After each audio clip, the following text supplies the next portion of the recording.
Today's bedtime story is The Night Before Christmas by Clement C. Moore, illustrated by Cheryl Harness.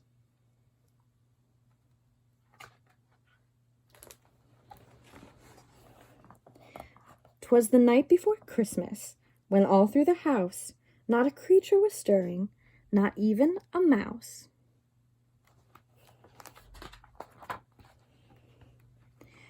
The stockings were hung by the chimney with care, in hopes that St. Nicholas soon would be there.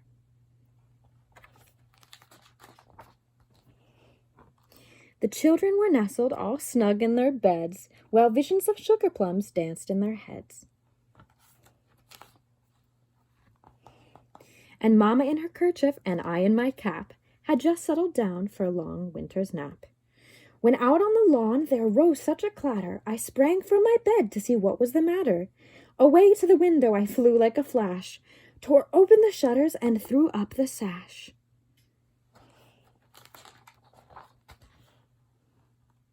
The moon on the breast of the new-fallen snow gave a lustre of midday to objects below, when what to my wondering eyes should appear but a miniature sleigh and 8 tiny reindeer, with a little old driver so lively and quick, I knew in a moment it must be St. Nick. More rapid than eagles his coursers they came, and he whistled and shouted and called them by name. Now Dasher, now Dancer, now Prancer and Vixen, on Comet, on Cupid, on Donner and Blitzen, to the top of the porch, to the top of the wall. Now dash away, dash away, dash away all.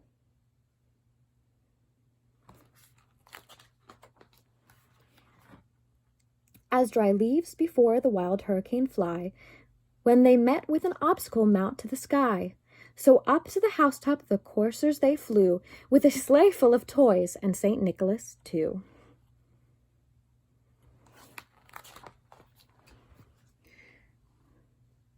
And then in a twinkling I heard on the roof the prancing and pawing of each little hoof.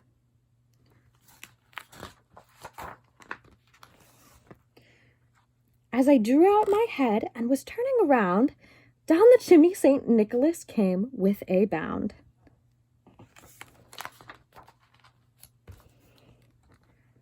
He was dressed all in fur from his head to his foot, and his clothes were all tarnished with ashes and soot.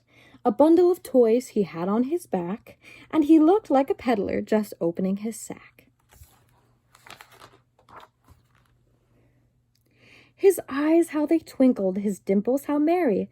His cheeks were like roses, his nose like a cherry. His droll little mouth was drawn up like a bow, and the beard on his chin was as white as the snow. The stump of a pipe he held tight in his teeth, and the smoke, it encircled his head like a wreath. He had a broad face and a little round belly that shook when he laughed like a bowl full of jelly. He was chubby and plump, a right jolly old elf, and I laughed when I saw him in spite of myself. A wink of an eye and the twist of an head soon gave me to know I had nothing to dread. He spoke not a word, but went straight to his work, and filled all the stockings, and then turned with a jerk.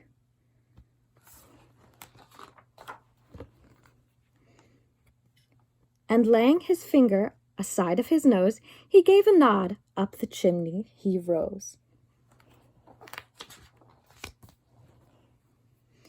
He sprang to his sleigh, to his team he gave a whistle, and away they all blew, like the down of a thistle. But I heard him exclaim, ere he drove out of sight,